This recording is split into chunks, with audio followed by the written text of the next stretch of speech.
Broadcasting live from the Business RadioX studios in Phoenix, Arizona, it's time for Phoenix Business Radio, spotlighting the city's best businesses and the people who lead them.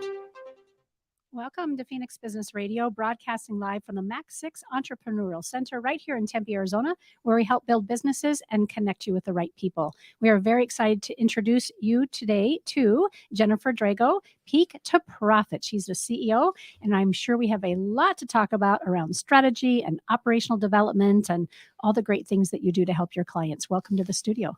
Thank you so much. Thanks for having me. Happy. And I think you and Daryl connected, our producer, on LinkedIn. Yes. Is how we found our way here. I always love our LinkedIn connections, especially when they're here local. So if you could give us a little bit of a definition about your business, and then I would love to hear the backstory to what led you here. So who is or what is Peak to Profit? Well, Peak to Profit is a consulting company, and we consult with small businesses and medium-sized corporations around strategy and operations.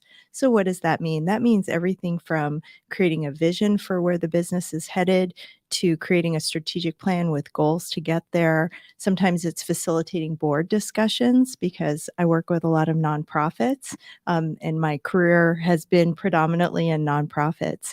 So I get to work with businesses around their growth plans and sometimes around restructuring if things aren't quite headed in the right direction. Excellent summary. What size businesses? You said small to medium businesses? Small to medium-sized corporations, generally. I work a lot in the healthcare space with senior living organizations and then with nonprofits. Okay. Very good. I do remember seeing that about the healthcare industry. How did you land here? What has this, you woke up one day as a fifth grade girl saying, this is what I want to do. No, actually, I wanted to very much from the time I was a little girl, I thought I was going to be a physician. Oh. And so when I started at ASU, I'm an ASU grad, I thought that I was pre-med. And then I started to take some business classes and I'm like, wow, I really like this business stuff. So I got my undergrad in finance. And then when it was time to go to grad school, I actually applied for the Master's in Health Services Administration degree. They don't have it at ASU anymore. They have a version of it. But long story short, I got into healthcare, but on the administrative side, more from the business perspective. And right away, I was drawn to business planning. I was the vice president of planning services for the former Sun Health hospital system. We had 2 hospitals and an integrated delivery system. And that was my real love of helping to put plans in motion to meet community needs. And in that time, it was around building enough hospital beds, having the right service mix to meet your community's needs and make sure that they didn't have to travel outside the community for those services. So that was really the genesis of that work. And then I continued into the senior living industry. I helped to found a couple of nonprofits in the West Valley. And so that's why I'm here. I guess one of my superpowers, as I've been told, is being able to see the path from where we are today to where we want to be and the steps necessary to help get there. Excellent. So, yeah. The senior living. Mm-hmm. Was there a desire for you to be in that space, or how did that come to be? Yeah, it was actually, again, kind of fortuitous the way that it happened, but the organization that I worked for that used to be a hospital system eventually sold their 2 hospitals to a larger nonprofit hospital system. And they also had senior living communities as part of their portfolio. So we actually kept the senior living portfolio. And senior living is actually really aligned to health and wellness, as you can imagine, specifically around skilled nursing facilities, but everybody's emphasis today is to keep people from being sick and to keep them well and to be healthy as a senior. It's, living independently, it's being socialized, it's having, taking good care of your both physical and emotional health. So there was a lot of crossover between the 2 industries, and I learned that I really enjoyed senior living as well. And we need good people in that profession. Mm-hmm. I've heard stories, not here at the studio necessarily, but just in the news about facilities that are not well run, or are so expensive that it's pricing people out of the opportunity. And so it's always wonderful when we do have a guest who comes on behalf of the families and wellness and over longevity and care. It's always good to hear that. So thank you for that commitment. So you are overall business strategist. Mm-hmm. oftentimes the word strategy, I think, is either misused or overemphasized, overused. How would you, based on your practice and yourself as a consultant, how would you describe what strategy is? Thank you for asking, because I do think it's very misunderstood and often mysterious, strategy. But it's really not mysterious. It's having a strategy is just simply having a vision of where you're taking a business and knowing the roadmap of how you're going to get there. Mm-hmm. Now, will the roadmap change? Will you have to pivot and adjust? Absolutely. But it's just having that vision of where you're taking your business. That's in essence a business strategy. And of course, when you're doing that, you're taking into account all the things that are going on in your environment, in your industry, with population trends, things like that. But it's the vision. And how often does a business owner or a board or both have something like a strategy in place before you come to work on it with them? Are you more surprised when a team has it or they don't have it? Well, if they're, I've worked with both medium and large size corporations, and generally they have a strategic plan in place. Mm-hmm. What surprises me most often is that it's not front and center. It's not part of their daily operations. You don't, some people can't even tell you, what the strategy is or what the goals are. There's no metrics in place to measure it. That surprises me and hurts my heart a little bit, right? When you have a strategic plan and it's in a drawer Right. or in a binder on a shelf, that's the worst place for your strategic plan to be.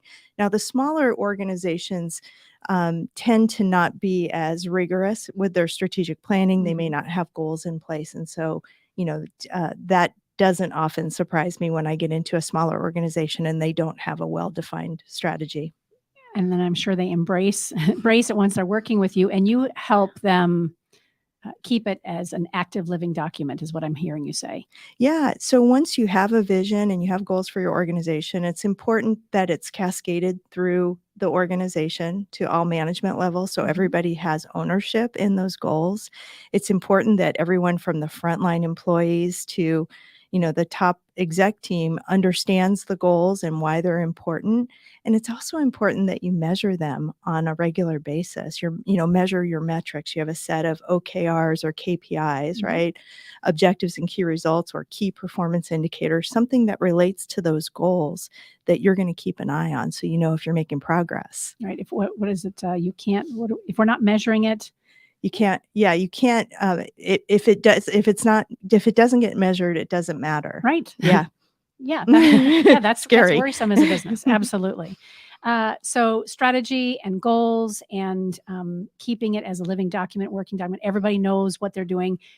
Where does vision come into this piece? Because I know you're a big proponent around a crystal clear vision. Yes. So where does that fall into that? And how do you help people hold themselves accountable to that vision? Thank you for asking that, because it's actually what I love to do is a vision-directed strategy, a vision-directed goals process, which means you start with your vision. You have to know, again, where you're taking your business as the CEO, the board, the leadership team. Where are we taking this business? And usually I like to use a horizon of 3 years. When I started in this career, it was 10 years out. I remember some of that language around the 10-year, the 5-year, but 3 years makes more sense. Yeah, well, in today's environment, you can certainly have loftier, longer term goals, but your real vision and where you're going to put your actions in place comes, in my opinion, from a 3-year vision. And I like to get very crystal clear. So not just we're going to be the largest semiconductor company in Arizona, but be very specific and create a vision narrative. And a vision narrative is a series of 6 to 10 statements that descriptively portray the business. So when you read it, you get a mental portrait of what is this company going to be? How large is it going to be? What are our teams going to look like? What's the culture going to be? What are our revenues? What are our profit margins? Who are we serving? What does our client base look like? How do we acquire those clients? So I actually have right on my website, I have a document that walks people through a series of questions so they can create their own vision narrative. Even, if they have a solopreneurship, if they're an entrepreneur, they can create a vision narrative. What does that do for the team or for the owner? Yeah.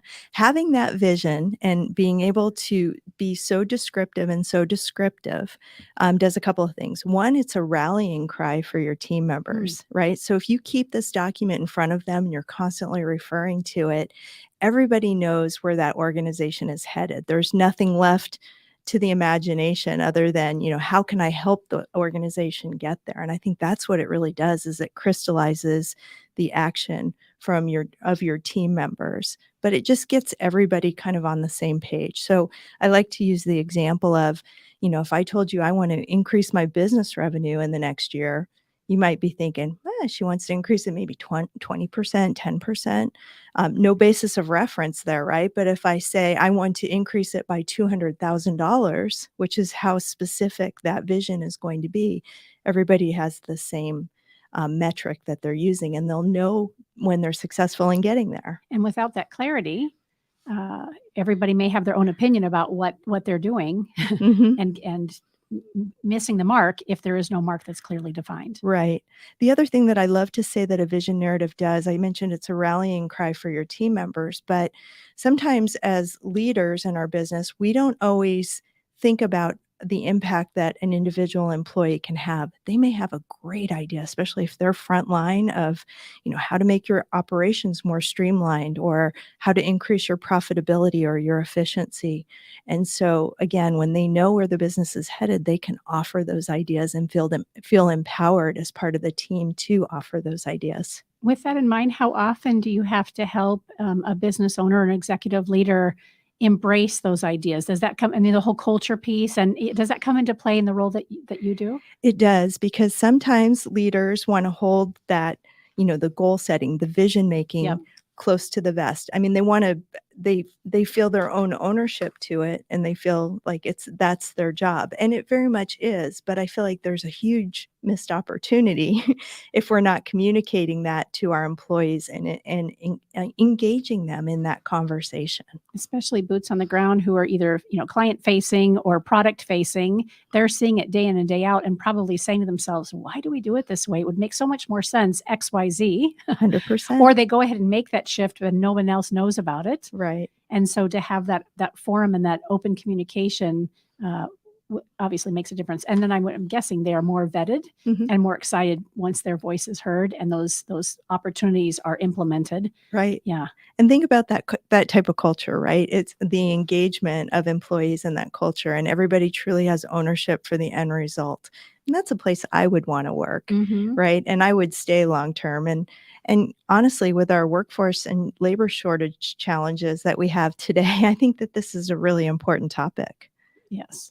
And the boards, both nonprofit and then, of course, the executive boards for for-profit businesses, how involved do you get? Is it more behind the scenes working with the executive director or the business owner, or are you participating in board meetings? Tell me a little bit about that. Yeah, it really depends on the organization and how, here we use the word engagement again, right? But how engaged their board is in their work. Very many times in the nonprofit world in particular, the boards are really helping to drive that strategy of the organization. They hold the CEO accountable to, have that strategy be successful. But yes, I've facilitated many board retreats and conversations. And the beautiful thing is, boards, especially of nonprofits, again, which is where I'm most familiar, but really all board members, right? They're brought onto a board because of their talent and their expertise, and they're coming from different industries. So, whether if it's a senior living board, they may be coming from the tech world and, and different areas. And so what they can offer to a nonprofit organization in particular, I think is pretty special because of the varied expertise that they have. I've been serving on the board for Treasures for Teachers for a number of years, and we all bring something different to the party. And of course, we've had new members, join us. It's fascinating when we have a topic and a conversation around the goals and the strategy, all the different ideas, things that I personally never would have thought of given my expertise, when somebody else can come from SRP or from a school district and offer up that wisdom. It certainly makes a lot of sense.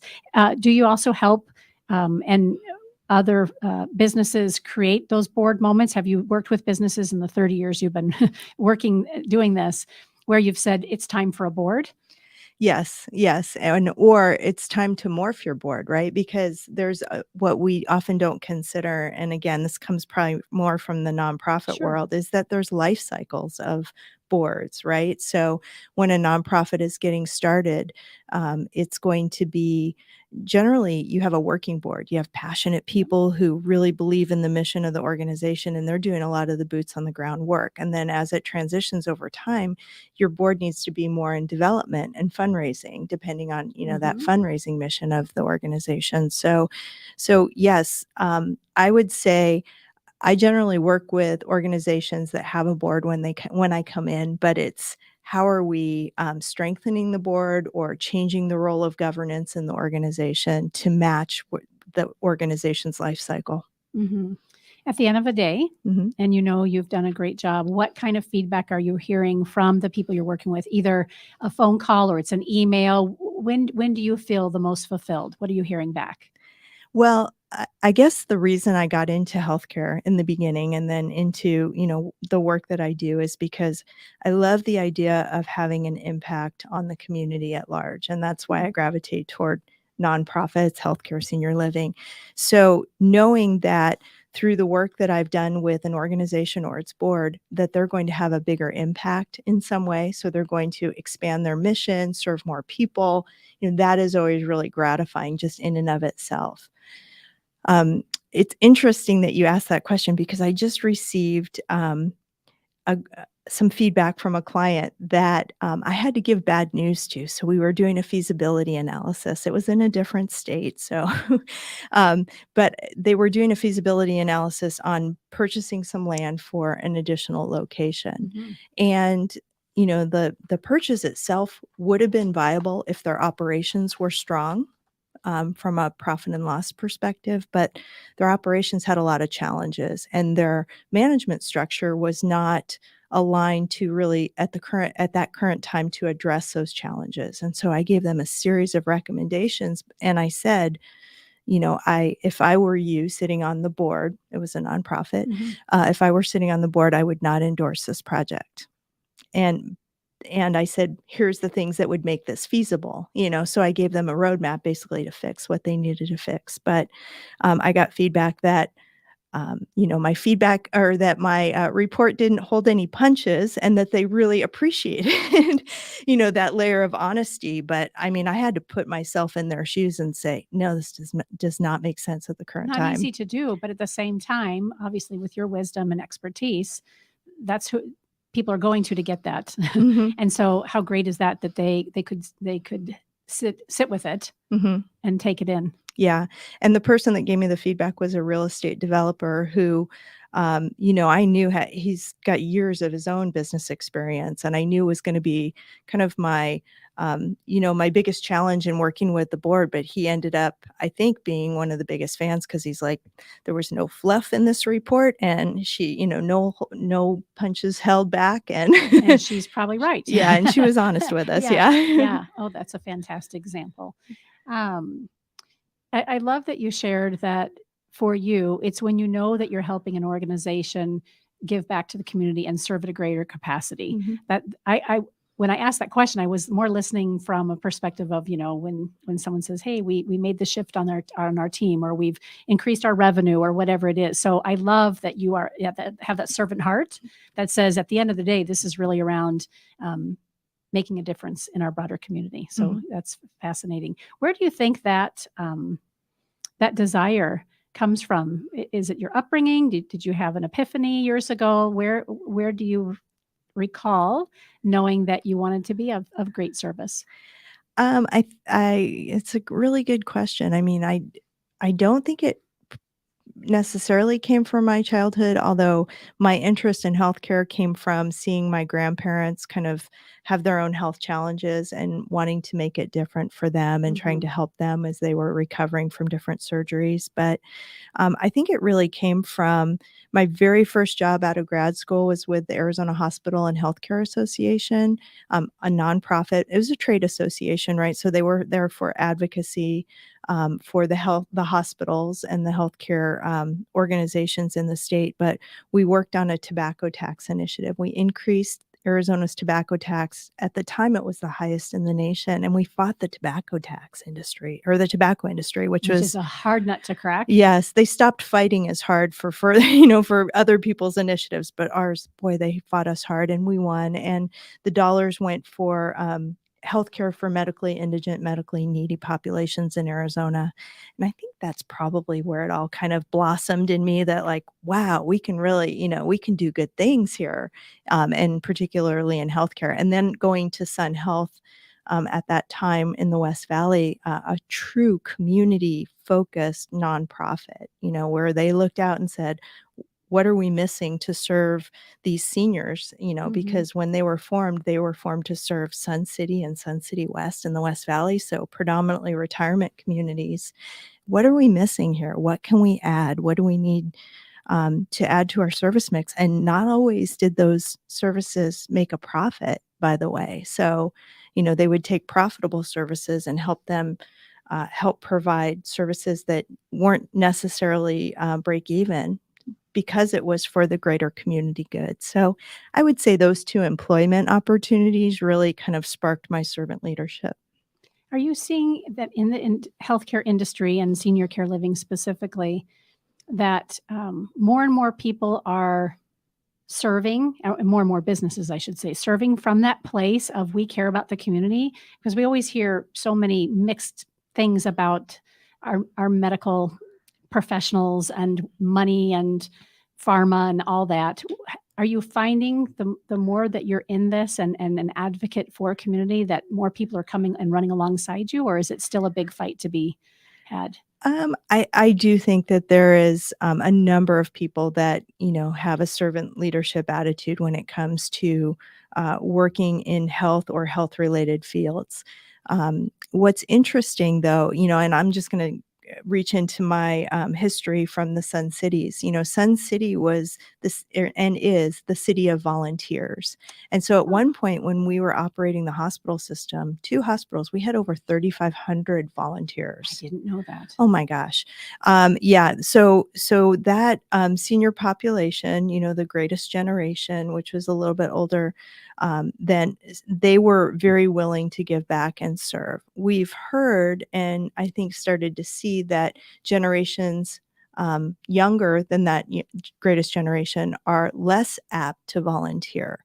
I actually think that that's going to return again with, the millennials, and I hope Gen X. I'm Gen X. So I'd like to say that my generation is going to volunteer perhaps more than the generation that preceded them. But I think we're going to get back into servant leadership with our younger generations, because I do think that they value social impact, sustainability. I mean, they really have their eyes on some of the most important issues to face our world today. Agreed. Yep. I see it here all the time, which is fantastic. Let's switch gears a little bit and talk about best practices for business leaders. Mm-hmm. Do you have some suggestions as it relates to business strategy? Well, first and foremost is, and we've talked about some of these, but I'll just recap, is starting with that crystal clear vision, making sure your employees are aware. So cascading that knowledge through the organization, keeping it front of mind, not in a drawer, which means using scorecards also to communicate your progress throughout the year. Talk a little bit more about scorecards. Yeah. So scorecards, again, we talked a little bit about key performance indicators, or whatever metric that you're going to use, or metrics to know that you're succeeding on your goals. I like to have them on a scorecard that's easy to see in your executive team meetings. So I like to have a strategy scorecard. How are we doing on our goals? And then an operational scorecard. How are we doing on the metrics that our goals are driving us toward? Smart. Yeah. And so, in just a glance, you could see how you're doing on both of those. But that is definitely a best practice when it comes to strategies and goals. And how often ought we be reviewing the scorecards then? I would say at minimum monthly. Okay. Yeah, but there are some metrics that you could actually track weekly. And, depending on your business, Mhm. certain businesses like the grocery industry, they're always doing year over year sales, looking at the same week the year before. You know what I mean? So they're Yes. very much a weekly operation. I used to work in the logistics industry, which was fascinating. And that's moving all the time, All the time, rapidly. yes. And so, but then there are other organizations that just don't have access to data that quickly. So it Mhm. can be a monthly And how cadence. important is data? Is data important regardless of the type of nonprofit or the type of business? I would imagine, and data shows up differently. Yeah, well, absolutely. So each organization is going to be monitoring different metrics for its organization in order to know that they're successful in whatever that is, growing Mhm. dollars, growing clients, growing impact. Um, but you'd be surprised. So the answer to your question is I think data is so important and having scorecards is so important for every organization. There are many organizations that don't have scorecards. Yes, they look at their financials every month, but beyond that, they might not be accessing the information that could really help them be better operators. And how often do you find that when you look at what people are tracking and monitoring, that they're really not looking at the right information? Do you find that frequently? I do. I do find that frequently. And one of the things I love when I'm working with an organization, I love to help them structure their operational scorecards into lag indicators and lead indicators. Tell So, us about those. yes. So, your lag indicators are going to be the things we're used to looking at. How many sales did we have last month? What's our revenue last month or last year or year to date, right? Those are all lag, Stuff that's already happened, right? and this is now it's done. Where Right. did we land? Where Okay. did we land? And lead is what is tracking the activity-based measures that help make up those lags. So let me give you an example. So that might be if we're an organization where we're selling things and we have a sales team, how many prospects do we have in the pipeline? How many contacts are we making? What is our conversion rate, right? Those things are going to be lead measures because you know that in order to make sales of X, you have to have so many calls in a week. You have to have so many contacts in your Right. pipeline. So you want to really track both types of metrics, your lead or activity-based metrics and your lag metrics. So waiting for quarterly meetings or annual meetings, it's all around what's happened, and it's difficult to. I'm going to use the word forecast, but I don't think that's the right term. But it's difficult then to make adjustments, Right. and yes, Ye- and make shifts. Right. Right. Yeah. And so many organizations, I mean, really your activity of the moment, which is really what, again, how it's easier to manage your employees, Mhm. right? It's harder to manage employees against sales numbers from a quarter ago Yeah. than it is to say, oh, I need you to make 100 calls this week or 100 touch points or reach outs. I can manage my employees around that. If I had a team of sales professionals, I can do that pretty easily and I can do that week to week. So it actually, I think, if we have the right metrics, it makes our job as leaders and managers easier. Mm-hmm. Another question about leadership. Mhm. Some practices or habits that are helpful for business leaders that we don't often think about. Are there things that we wouldn't read in necessarily a manual or study at a university around business management that you have found time and time again as one of those sweet spots that you get to share with leadership? Yes, and it'll be surprising for a half a second, and then you'll go, "Oh," and probably roll your eyes a little bit at me, but, it's actually taking care of as a leader, taking care of ourselves, taking care of our I'm own not rolling my eyes at all. Yep. physical health, emotional health, Yeah. our sleep, our nutrition, because we can't be good leaders, and especially if we are a small business owner, I'll take that as a perspective, right? I Mhm. always say your health is your business health, right? Right. Because one poor health outcome could take your business down if you're truly the leader of it. And so, but that goes for executive leadership as well. So we want everyone to take the very best care of themselves. If you can't sleep at night for whatever reason, you have insomnia or you're dealing with extra stress in your family or whatever it is, you can't think clearly the next day as a leader.